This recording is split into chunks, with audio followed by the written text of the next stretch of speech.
Vinyl Delights, brought to you by Seattle Jazz Academy. My name is Jason, and we continue to celebrate Jazz Appreciation Month throughout April. I'll be spotlighting a different jazz album each day here on the channel, and today we're going to talk about Thelonious Monk. Yesterday, we featured Carmen McRae singing Thelonious Monk tunes, so I thought today we'll talk about the man himself. Of course, so many albums to choose from. It took me a while to figure out what I wanted to play for you, but it came down to a song choice. You might recognize Blue Monk.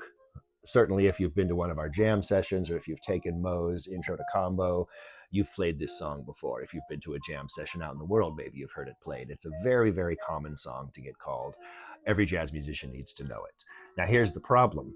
People tend to think of this as like a beginner jazz song and to think of the blues as kind of beginner jazz, because we do start people with the blues when we start them improvising. And so people kind of equate that with being easier or being a beginner model. However, I will contend that the blues is simple, but it's not easy. In fact, I will further contend that making the simple profound is one of the hardest things we have to do as a jazz improviser. So I wanted to focus on this particular version of Blue Monk. This is Thelonious alone in San Francisco, as the title would suggest. It's just Thelonious on the piano, no backing band of any kind. And it really shows how incredible this composition is. Check out how he voices the melody, both in his right hand and in his left hand. That's not a simple blues, right? That's a remarkable blues. And then when he gets into the solo, first of all, the connection between his right hand and his left hand is truly remarkable to me.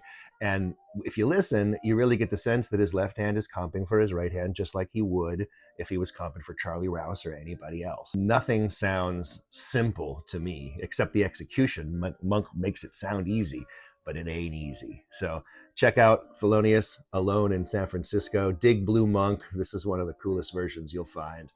1959. Recorded in San Francisco. Thanks for coming along for tonight's Vinyl Delights. I'll catch you again tomorrow.